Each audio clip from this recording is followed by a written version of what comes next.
Hey everyone, this is Robert, and we kind of just been talking like even before we started recording this. Thank you for tuning in. Anyways, we have Mr. Kenny James in the corner. Now, if you like to take a gander at his little collection there, you might realize that he is this fella right here. And yeah, look at him. Oh, Yeah. Um, oh, actually, hold on. no, he's gone. I have this little, I got this little guy right here, Is just making a little nice appearance. I got that my little Build-A-Bear? booth buddy, I guess. Is that the Build-A-Bear one? Um, I think I got this from like swap meet. It was just Okay. like a long time ago. Yeah, I've signed but I've signed a bunch of those. yeah. So Kenny James is here, Right. Yeah. actor for Bowser, and you might have heard him on various Funimation Crunchyroll titles and we'll talk about some other stuff that we'll get into in this interview. So thank you so much for joining me today. I am very glad to be here. Yeah. So I'm yeah, yes, I'm animated because I'm having apple juice. We talked about that already. oh yeah, of course. So let's just get right to All this. right, okay. Yeah. So growing up, how would you say, like, when you were a wee little lad, like, was this something that you always wanted to do, or did you have like other aspirations, like other career, Yeah, like anything that came to mind before you started pursuing acting? that's a really good question. Most people don't ask me that. Um, but I didn't start acting until I was 40. um, on stage, like community theater, stuff like that, and voice acting pretty much happened about the same time. But I was about 40, and when I was a kid, I was one of those kids that always gets in trouble, you know, for making noises or screwing around in class. Quit screwing around. Um, but I never really thought about being a character of some sort. And then when I was in the Navy, I remember one time we were moving torpedoes. I was a sonar tech, but the sonar techs had to take part in moving torpedoes on and off the ship. And I think might have been in Hawaii. We were going to shoot torpedoes for practice, and one of the torpedo men, I think it was a torpedo man, might have been a machinist mate. I don't, it's a long time ago. Um, but he goes, "You're too weird to be human. You should be a cartoon character." And I went, "I appreciate that. That's cool." So it still didn't stick, And then when I was 24, I got out, no, 27. I think I was 27 when I got out. And I started working, looking for a band. I thought I was going to be a drummer. And my first wife said, you play or you sing better than you play drums. And I was all like, oh, cool. So I started looking for somebody who needs a singer. And it went from there. And I was in just a bunch of bands. And I didn't start thinking about the voiceover thing until probably somewhere around 2000, 2001. And I built a website with had a Napster copy of Coffee Cup 9. And I built myself a little website, and I went and took some classes in Seattle. And the guy produced a demo for me. And the rest is, as they say, is history because I was in the right place at the right time. I was working my regular job. I used to be a propane service tech, and I used to sell propane and propane accessories. I'll tell I you was what. just about to say, Yeah, yeah. I don't know. propane I get that a accessory. lot. It's like, Yeah. yeah. So you're Hank Hill. I was like, yep. I'll tell you what. Dang it, Bobby, and all that stuff. So, But a customer of ours, she overheard me talking to my service manager about voiceover work, and she goes, "Oh, you do voice work?" And I said, "I'm trying to get in there, do stuff." And she's like, "Do you have a demo?" And I said, "Yeah, I do. If I didn't have a demo, I wouldn't be Bowser." So she took I wrote down my little web address, and uh, she went and listened to it, and she passed it on to Bad Animals over in Seattle. And I started getting auditions for video games and stuff like that. And when they recast Bowser, I auditioned for it and I nailed it, because that was right after Scott Burns. Scott did, he's best known for Super Mario Sunshine. Uh, and Bowser was talking, you know. So I did my best Scott Burns, because they sent me that script and they sent me his raw tracks. So I thought they wanted a voice match. So I was, "Mario, how dare you interrupt my family vacation," or whatever, whatever the line was, something like that. Actually was the line. I think it disrupt my family vacation. And Yes. I just, I nailed it. And then after that, they said, "No, we don't want you to talk." And I was like, "Oh, great." So I, uh, I started kind of changing the way Bowser sounds, because Scott was more of a humanistic kind of raw, you know, and I started turning him into more of a, and then when they tweak it, it gets even bigger. So it's, but I think they like what I do. So, because it's been almost 19 years, so a lot of game titles. Lots and lots of game titles. I got to be over 50 now, I think. I'll never catch Charles, because, Charles has been Mario since Mario. So 90s. Yeah, pretty yeah, much. yeah. Since Well, near the yeah, beginning. the original game system came out in 85, but Mario Mhm. didn't have a voice then. So when they finally made a Mario voice, it was Charles, and he's got a Guinness Book of World Records record, for being over 100 game titles as the same character. Um, so someday I'll get there, but I'll never be able to break the record, because he's always going to be ahead of me. so, so that's the 10-minute answer to that one question. Oh yeah, this usually happens a lot. We just kind of ramble on my podcast. Like I have somebody like, okay, so what's your little like da da da da da, and then they list up That's like it. what they did, and then Oh getting to man, that. Yeah, like, I trust me. tell you, If there's something that I'm really good at is like whenever I have guests on my show, we just ramble yeah, about a I lot of stuff. what I do, man. I mean, like, I'm sitting here at my desk and I'm like, "Oh yeah, look, I have this. This is the resistor for my Kia Soul's heater blower. This is the original one. I put another one in it, but I resoldered this one, and it's just sitting here waiting for me to put it back in, because the one that I bought for it isn't right. I mean, I have to turn my fan up to like all the way up for it to blow.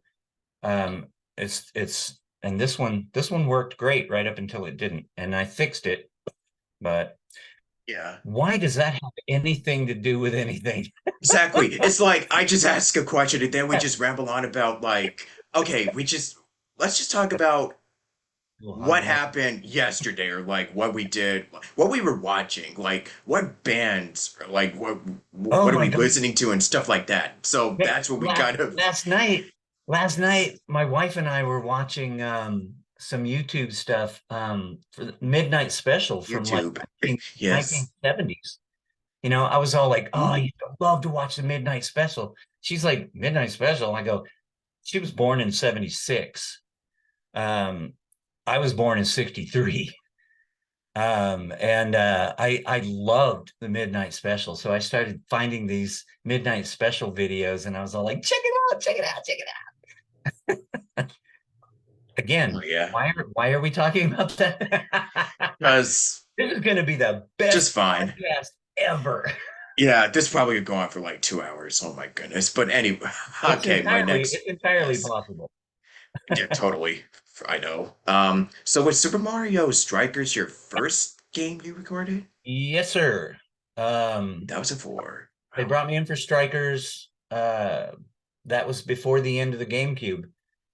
Um, With the end of an era. yeah, we had a GameCube. My wife actually went and bought one because that was my first game. And I mean, right after the Wii came out, it just disappeared. She took it to like pawn shop and got rid of it. and I Wow. and eventually she got rid of all of my guitars from not Rock Band, but Guitar Hero. I had this really great guitar. I loved that guitar. She got rid of all of them because nobody wanted to play with them anymore. The kids were getting older, and they were like, I don't care. So, but You just got. yeah, the GameCube, and then shortly after that, they started recording things for the Wii. My second recording session was for Mario Kart Wii and Galaxy. I did both of those games in the same session. Wow. So, and then right after that, here comes the Wii. It was a few months later. It was like boom, and I'm standing in front of Toys R Us at 5 o'clock in the morning trying to get one. You know. Oh, I remember. Oh yeah, they. Yes. I think the morning that I was there, they got seven. This many. That's all had.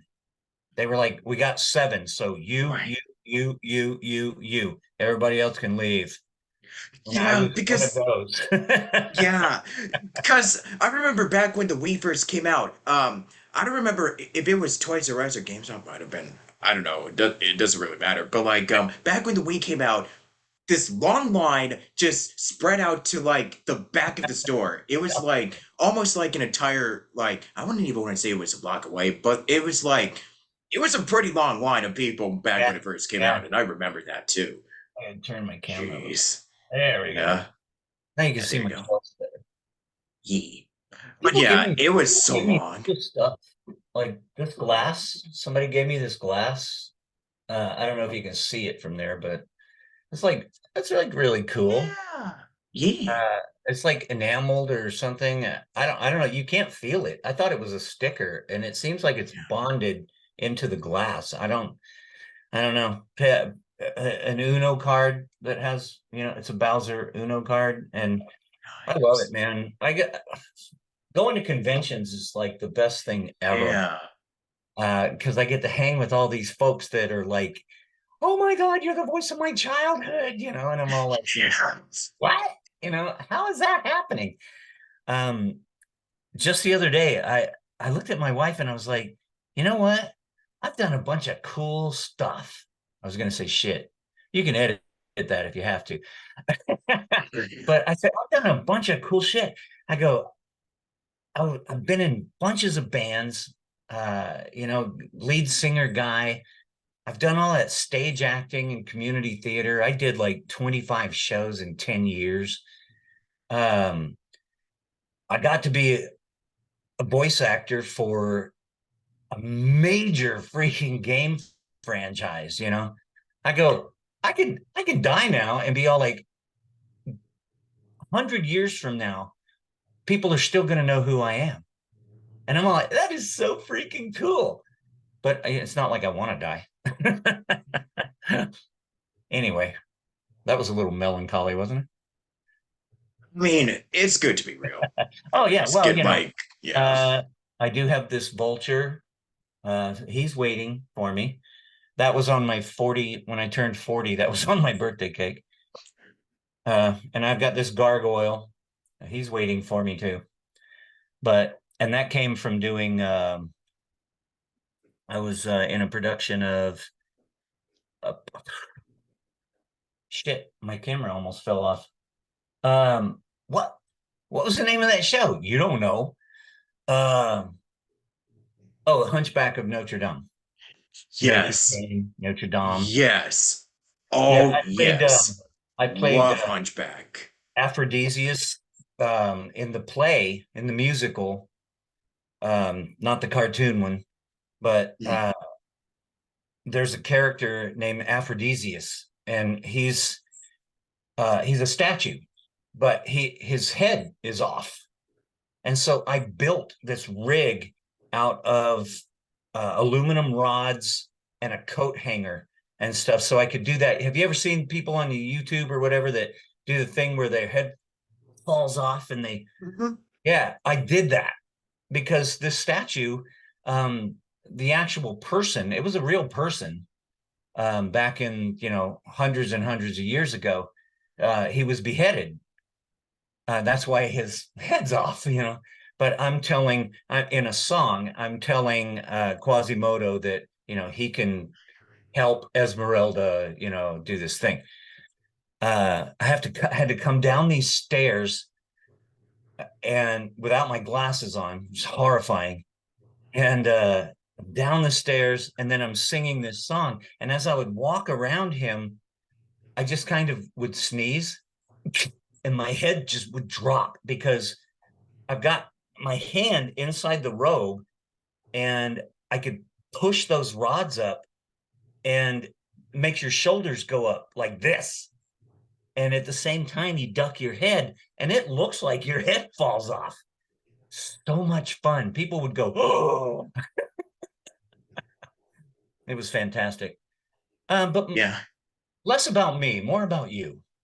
No, I mean, well, I mean, like, I I, mean, I think you've only asked me one question because I won't shut up.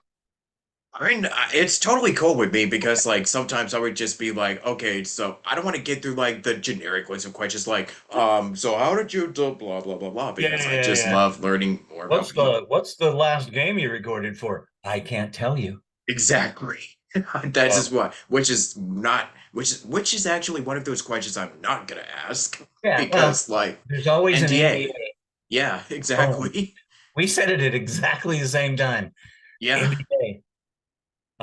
But anywho, yeah. So, what is the next question? I'll be quiet. I Let promise. me see. I mean, you kind of answered the theater question that I actually had, so I think I'm just gonna move on to And like, I loved doing theater, but now because I'm doing so many conventions, oh yeah, um, and those are on weekends. And when does community theater?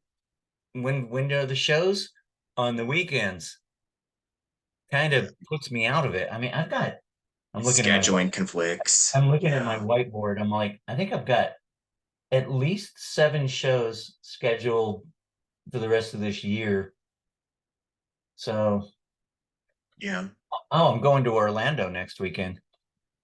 Nice. MegaCon. MegaCon. Yeah, God. yeah. Yay. I've heard of that. A lot Yeah, of it big seems pretty stars. cool. There's gonna be a lot of big stars there. I mean, like Oh yeah. Chevy Chase is gonna be there. I'm like, Chevy Chase. yeah, most of the cast from the original Vacation movie are all gonna be there. So yeah, Audrey, Rusty, Chevy Chase. Yeah. So hopefully I'll be able to, I'll go into the green room and go, hey, how's it going?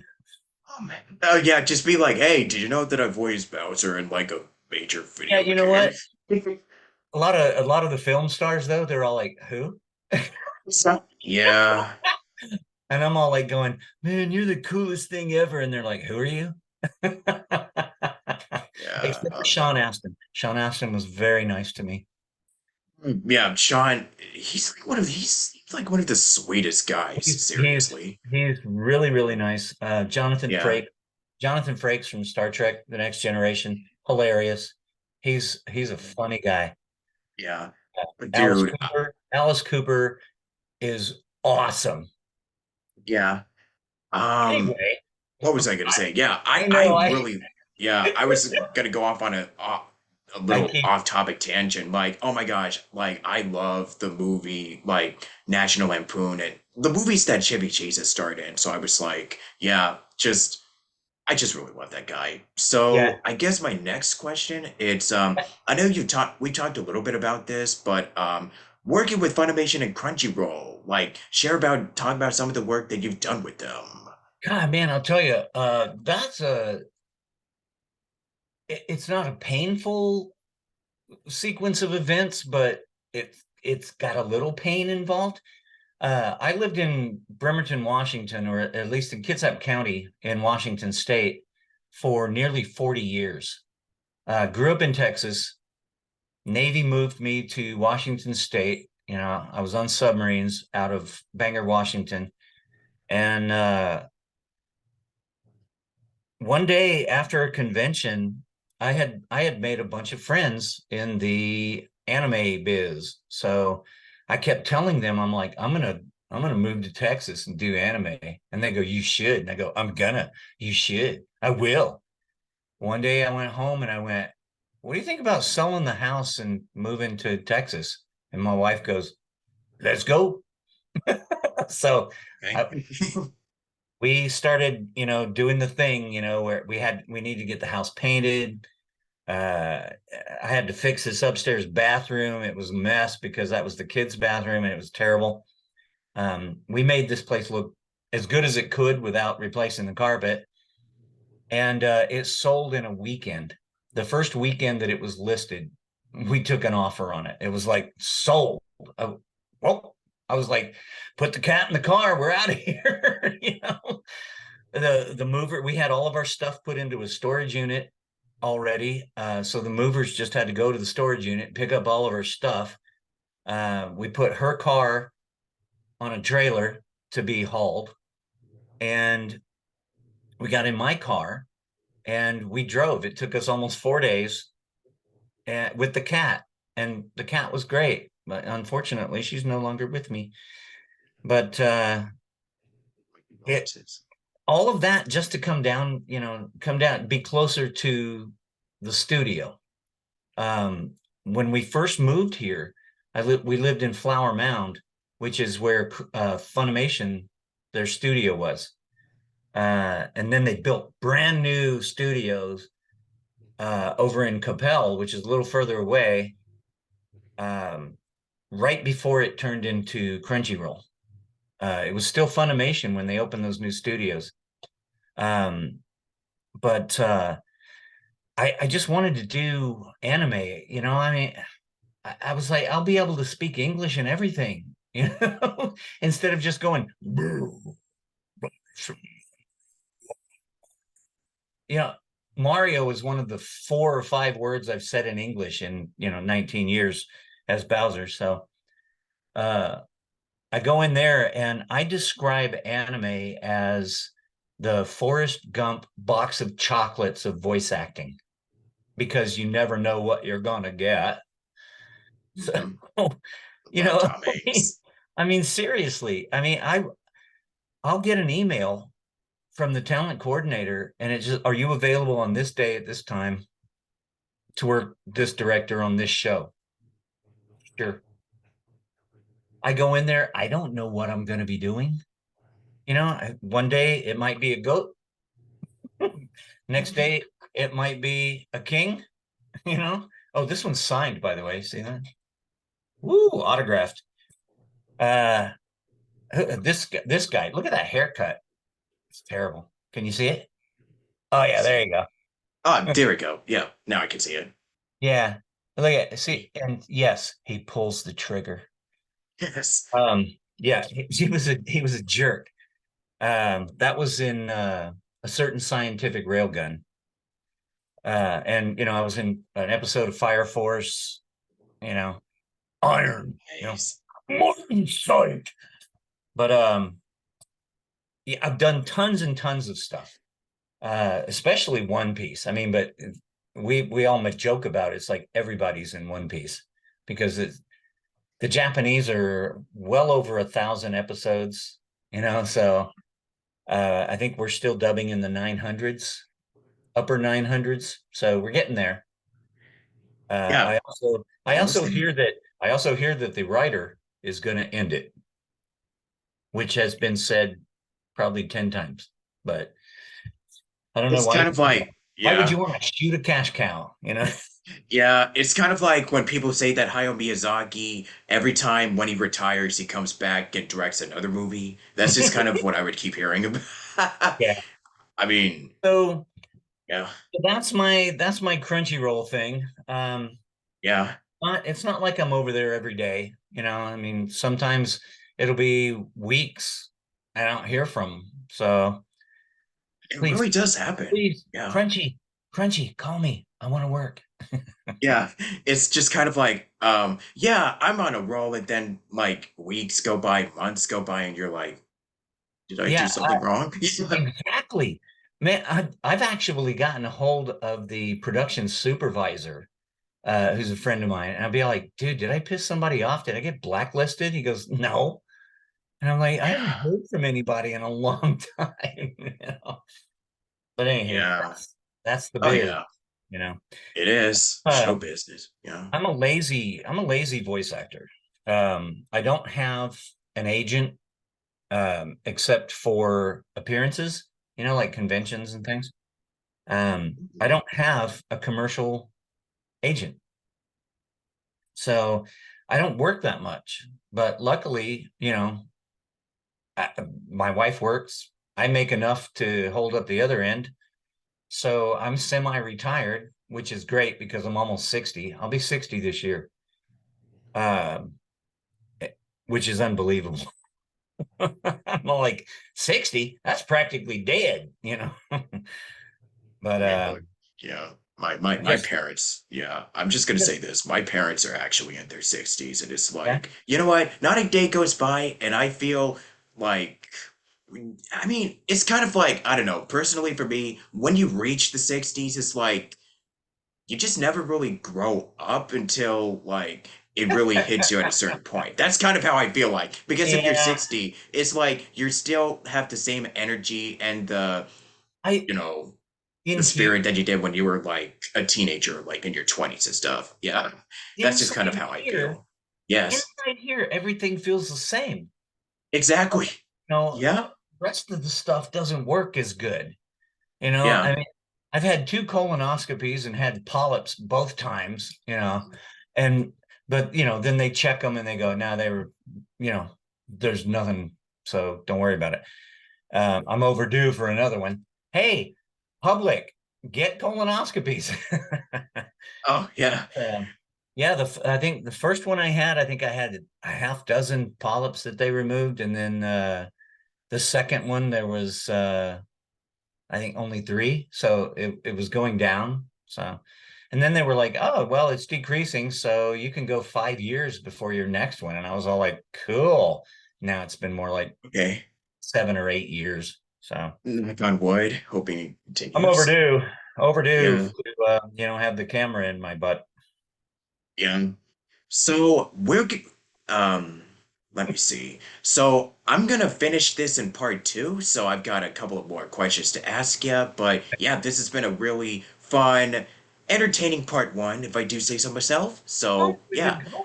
We stay tuned shortly for we will record part two in just a little bit. I'm really good with words today. So hope everybody's enjoying this so far. And yeah, see you in the next part. Peace.